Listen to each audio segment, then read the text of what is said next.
¿Cómo andan, queridos teófilos, queridas teófilas, amigos, amigas de Dios? Toca recorrer la pregunta por el misterio de la Iglesia. ¿Por qué la Iglesia es un misterio? ¿O qué significa que digamos que la Iglesia es un misterio? Vamos a recorrer también que la Iglesia en tanto misterio puede ser descrita simbólicamente y así se autorreferencia a sí misma, así se autodescribe a sí misma como pueblo de Dios, cuerpo de Cristo y templo del Espíritu Santo. Detrás de estos tres grandes simbolismos, pueblo de Dios, cuerpo de Cristo y templo del Espíritu Santo, vamos a encontrar la respuesta a la pregunta por el misterio de la Iglesia. En algún punto la Iglesia se va a parecer a un pueblo, a la manera en que nosotros los entendemos, con sus propias leyes, sus propios gobernantes, su propia organización, etc. Y en algo se va a distinguir de la manera en que entendemos los pueblos porque su raíz se encuentra en lo divino y por lo tanto va a ser un pueblo, pero no un pueblo totalmente a la manera humana. Lo mismo nos va a pasar cuando analicemos o pensemos lo que el símbolo cuerpo de Cristo nos da para pensar.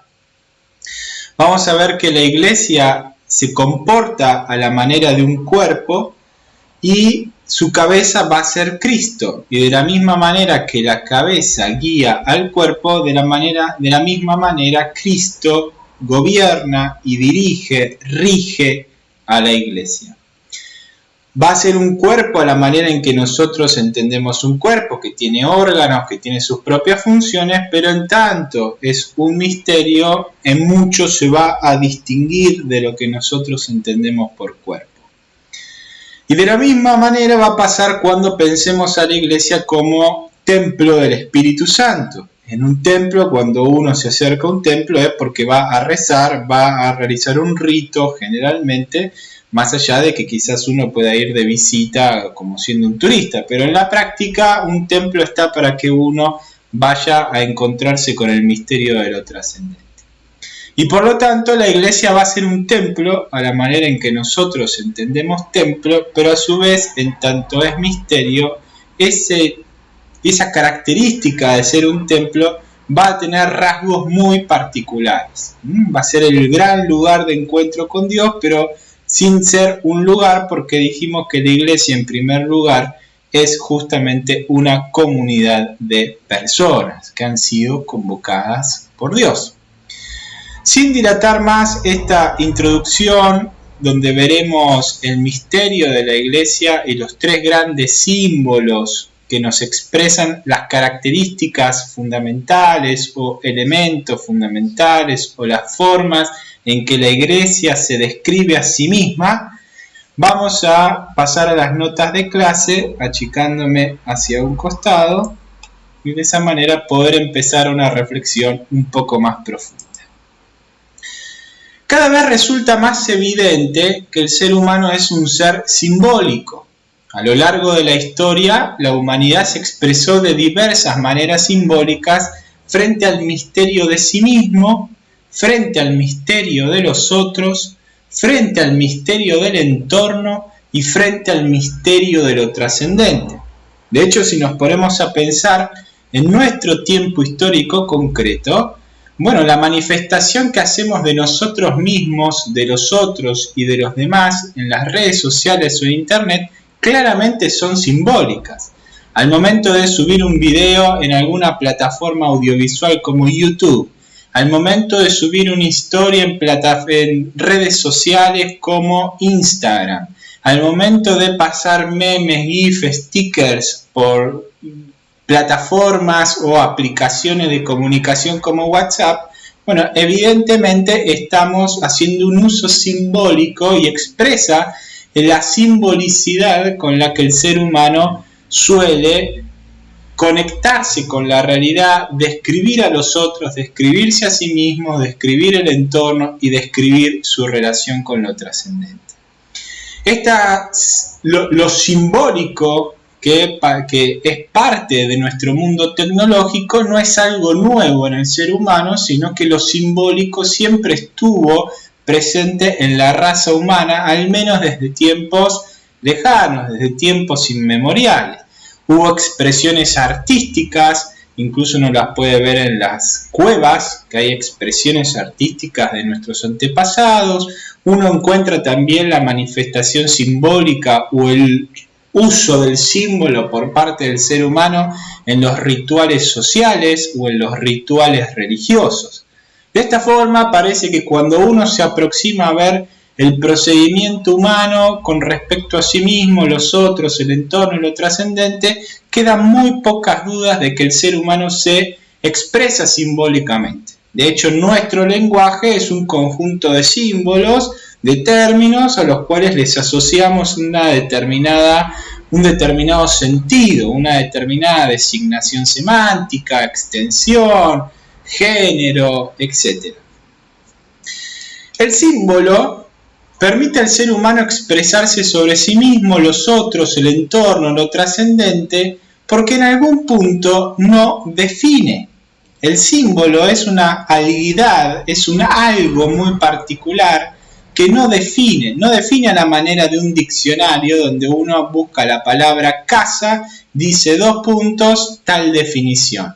El símbolo puede ser muchas cosas al mismo tiempo. Cuando uno ve el fuego, el símbolo fuego nos puede, o desde una perspectiva simbólica, el fuego nos puede dar para pensar muchas cosas. Pasión relacionada con el amor, puede darnos a pensar purificación, pensado con un acto ritual, puede llevarnos a pensar en el dolor, porque el fuego si te toca te provoca una quemadura y la quemadura dolor. Entonces, el fuego como elemento simbólico, o cuando se lo piensa simbólicamente y no se lo define, en realidad nos da una pluralidad de sentidos que nosotros podemos pensar. El símbolo tiene esa ventaja y por eso lo utilizamos todo el tiempo. No necesitamos conocer la definición, la esencia de algo, lo que define a algo, como para poder hacer algún tipo de referencia a ese algo o a ese alguien. No necesitamos definir a Dios, lo cual sería imposible para nosotros, porque Dios solamente se puede definir, describir totalmente a sí mismo, si no fuera por símbolos. Cuando uno habla de que Dios es amor, está haciendo una analogía, porque no ama a Dios como amamos nosotros los humanos, sino que ama como Dios sabe amar, cosa que no comprenderemos nunca. Cuando decimos que Dios es trascendente e inmanente, es decir, que está más allá de nosotros y que está muy adentro de nosotros, estamos haciendo una alusión simbólica. Es decir, Dios está más allá, pero más allá de la manera en que Dios puede estarlo, y Dios está más acá y más íntimo mío a la manera en que solo Dios puede estarlo. No como yo, ser humano, puedo estar más allá de tal o cual persona o más cerca de tal o cual persona. Y así podríamos seguir hablando de lo que se conoce en teología como analogía. Hacemos una suerte de comparación entre dos cosas o dos personas, o una persona y una cosa, o entre Dios y una cosa, entre Dios y una persona, diciendo que tienen características similares, pero que mucho se distinguen. Entonces, cuando Dios decimos que es santo a la manera en que solo puede ser santo y no como un santo a la manera en que lo conocemos nosotros, como San Francisco de Asís, San Padre Pío de Pietrelcina, la Virgen María, etc. La Iglesia, que es una comunidad de convocados por Dios, es decir, seres humanos que han sido convocados por Dios, no escapa a esta realidad o fundamento antropológico humano que recurre al símbolo. Y por lo tanto necesita de símbolos para describirse a sí misma, describir a los demás, describir a Dios, describir su propio misterio.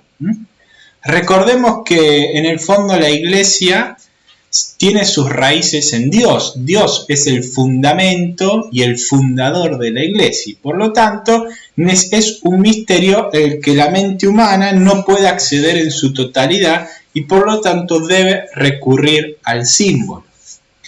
En el caso de la Iglesia, la respuesta a su misterio es más difícil que quizás cuando uno intenta describir a otra persona, porque claramente está Dios y a Dios no lo podemos comprender en su totalidad. Solo Dios puede conocerse a sí mismo enteramente. Esto no significa que la Iglesia no comprenda su misión, que no sepa quién es su fundador, cuál es su fundamento, hacia dónde se dirige en la historia de la salvación, qué celebra la Iglesia, ¿no? Las grandes preguntas de este programa. Al contrario, la Iglesia por medio de símbolos conoce, aunque no en su totalidad, porque eso le es imposible, eso le está vedado, cuál es su misión, quién es su fundador, hacia dónde se dirige, etc. ¿Cuáles son las grandes imágenes de la Iglesia con las que se describe a sí misma? Bueno, las que les presenté al principio de este video. La Iglesia se va a autodefinir o a autodescribir, mejor dicho, como pueblo de Dios, como cuerpo de Cristo y como templo del Espíritu Santo. ¿Qué significa esto? Veamos en cada uno de los casos. Nos dice el Catecismo de la Iglesia Católica que la Iglesia se autodescribe como pueblo de Dios porque en el fondo se concibe a sí misma como un pueblo. En algo se va a parecer a nuestra concepción de pueblo, sociológicamente hablando, y en algo se va a distinguir porque es el pueblo de Dios. Tiene sus raíces en Dios y por lo tanto tiene una raíz misteriosa este pueblo de Dios o la Iglesia. Nos va a decir el Catecismo que el proyecto de salvación de Dios para la humanidad es un proyecto comunitario, no es un proyecto individual. Si bien es cada uno de forma particular el que debe dar su sí para ser salvado por Dios y vivir una vida en consonancia con su voluntad para que Dios pueda ejercer su salvación, en el fondo nadie se salva solo. Dios nos salva como parte de un mismo pueblo. Esto no significa que alguien que no sea cristiano no pueda salvarse porque no pertenece de forma visible al pueblo de Dios. De hecho, las instancias de misericordia de Dios no pueden conocerse en totalidad por el ser humano porque Dios al ser humano le es insondable en su totalidad. Podemos conocer algo de Dios, pero no a todo Dios. Fíjense que la Iglesia, por ejemplo, reconoce santos, es decir, aquellos que viven en pleno, perfecta comunión con Dios, pero no dice, por ejemplo, quiénes están viviendo en el estado de infierno, porque nadie, ni siquiera la Iglesia, hoy, sin tener la plena revelación, que va a suceder cuando Jesucristo vuelva en gloria, no puede tener la plena certeza de que Dios no haya utilizado alguna instancia de misericordia para aquellos que nosotros creemos que son los peores seres humanos de la historia, en algún punto no puedan estar en comunión con Él. Nunca sabemos lo que pasa entre la conciencia en los últimos momentos de la vida y Dios. Pero que sí podemos estar seguros es que aquel que es salvado lo hace teniendo alguna participación explícita o implícita en ese pueblo. La famosa frase "no hay salvación fuera de la Iglesia" no significa que no hay salvación para aquellos que no participan de la Iglesia visible. Quizás Dios, vuelvo a insistir, de alguna manera, de alguna forma implícita, permite que esa persona se encuentre unida o sea parte de este pueblo. Lo que sí estamos seguros es que la salvación es comunitaria, no es individual. Cristo nos manifiesta que en el proyecto de Dios su pueblo no debía ser solo conformado por judíos, sino también por los que en la Biblia se denominan gentiles o paganos, es decir, todo el resto no judío. Los judíos y los no judíos, toda la humanidad. Por eso es católica la Iglesia, lo vamos a ver la clase que viene. La Iglesia entera en realidad está llamada a ser conformada por toda la humanidad de todos los tiempos. Este pueblo, como todo pueblo, presenta características muy particulares. Veamos algunas muy sencillas a modo de ejemplo. El pueblo es de Dios. Dios no pertenece en propiedad a ningún pueblo, pero Él sí adquirió un pueblo para sí. La Iglesia, para llegar a ser miembro de este cuerpo, de este pueblo, no es por un nacimiento físico, sino por el nacimiento del Espíritu, o del agua y del Espíritu, que es el bautismo. Uno pasa a formar parte de este pueblo por parte o una vez que ha transitado, celebrado el sacramento del bautismo. De forma visible, ya hablamos de que Dios puede estar uniendo a gente a este pueblo de forma invisible según sus propias instancias de misericordia. Veamos también que este pueblo tiene su propia ley, que es la ley del amor. Es la ley del amor que se tradujo o que los judíos vieron o el pueblo de Israel vio en los 10 mandamientos, pero que Jesús resume en amar a Dios sobre todas las cosas y amar al prójimo como a sí mismo, ¿no? Tiene una misión, sí, ser sal de la tierra y luz del mundo, es decir, vivir en el día a día el proyecto de Dios en la humanidad. Eso significa ser sal de la tierra y luz del mundo, ser lugar de encuentro de la humanidad con Dios e instrumento de salvación de esa unidad. ¿Su destino cuál es? El reino de Dios, que se manifieste plenamente el reino de Dios en la humanidad. Relaciones nuevas, relaciones a la manera divina. Si Cristo es el centro de la iglesia y Cristo es profeta, es sacerdote y es rey, es decir, predicaba la palabra de Dios, celebraba ritos, ponía a la humanidad como cualquier sacerdote en relación con lo divino, con el ejercicio de su propia vida, no el sacerdocio ritual, sino el sacerdocio existencial, donándose constantemente a Dios, cumpliendo su voluntad, pero a su vez también ejercía el poder de Dios en la humanidad. Bueno, la iglesia, que está llamada a seguir la obra de Cristo, también va a tener estas 3 características. El pueblo de Dios es un pueblo profético, está llamado a denunciar todas aquellas realidades humanas en las que no se cumple la voluntad de Dios.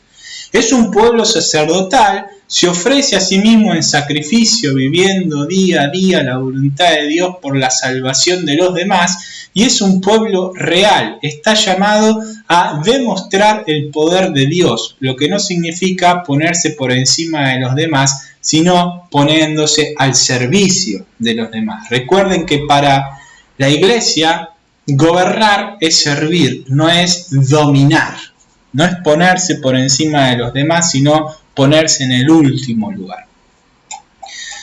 ¿Qué significa que la iglesia sea cuerpo de Cristo? ¿Cómo se autodescribe o qué nos describe, mejor dicho, este símbolo, cuerpo de Cristo, acerca de la iglesia? Básicamente 2 cuestiones. Que la iglesia tiene como cabeza a Cristo. Si la iglesia es el cuerpo de Cristo, Cristo es la cabeza de la iglesia. Y de la misma manera que una cabeza guía a un cuerpo, le da sus movimientos y le dice para dónde ir, de la misma manera sucede con la iglesia. Es Cristo quien le dice a la iglesia hacia dónde se debe dirigir y cómo debe hacerlo. De la misma manera que en un cuerpo los órganos tienen sus propias funciones y si un órgano funciona mal, todo el cuerpo funciona mal.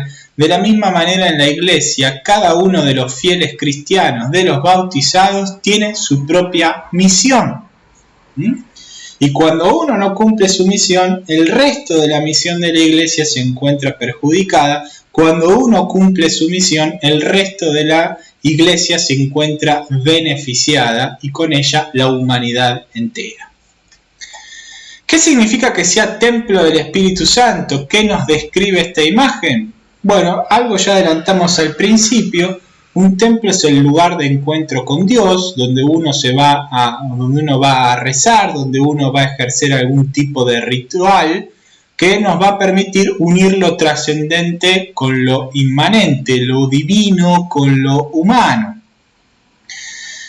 De esta manera, la iglesia está llamada a ser sacramento, signo visible de este encuentro entre la humanidad y lo divino, como una suerte de puerta simbólica hacia lo trascendente, donde lo humano y lo divino quedan en punto relacionados o en comunión.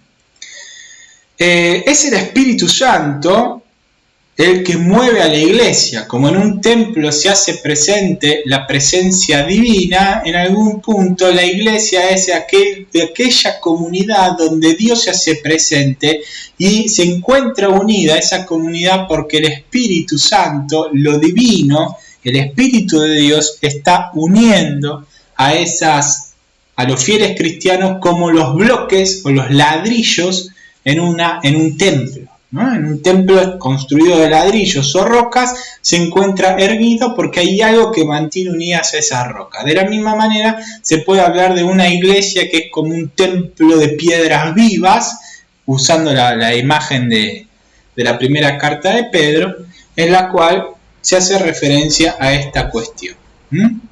Es decir, es el lugar de encuentro con Dios. Y es el mismo Espíritu el que regala carismas, habilidades especiales, predisposición especial a cumplir una determinada misión dentro de esta iglesia. ¿Qué es un carisma? Es un regalo dado por Dios, una predisposición potenciada, quizás natural, pero potenciada por Dios, que se pone al servicio del resto de los miembros de la iglesia y por lo tanto de la humanidad entera. Dicho esto, vimos entonces como conclusión a lo largo de esta clase que la iglesia se describe a sí misma por medio de 3 grandes símbolos. Como es un misterio, no le queda otra oportunidad, otro camino que describirse y describirse simbólicamente, como pueblo, como cuerpo y como templo. Cada una de estas características que hemos visto, o mejor dicho, símbolos, presenta una forma de vida particular de la iglesia. Implica que la iglesia en el mundo tiene que vivir de una manera específica, como un pueblo, como un cuerpo y como un templo donde Dios habita. Nos vemos en el próximo encuentro, en el cual veremos las características de la iglesia o cómo estas 3 imágenes en algún punto conllevan 4 características comunes. Cada una de estas 3 imágenes tiene 4 características comunes que van a hacer nos van a mostrar que la iglesia es una, que la iglesia es santa, que la iglesia es católica y apostólica. Cuando uno piensa el símbolo pueblo de Dios, es un solo pueblo, es un pueblo apostólico, es un pueblo católico y es un pueblo santo. Cuando uno piensa en el cuerpo de Cristo, es un solo cuerpo, es un cuerpo santo, es un cuerpo apostólico y es un cuerpo uno santo, católico y apostólico. Y lo mismo va a suceder cuando uno piense el templo del Espíritu Santo. Es un solo templo, es un templo donde se hace presente la santidad divina, es un templo donde, si es católico, todos están llamados a participar de este templo, y es un templo apostólico porque la iglesia está enviada al mundo para cumplir una misión. Por lo tanto, veamos la próxima clase las 4 grandes características de la iglesia que de alguna manera ya estaban inmersas, ya estaban implícitas en estos 3 grandes símbolos con los cuales se describe la iglesia. Nos vemos en la próxima clase.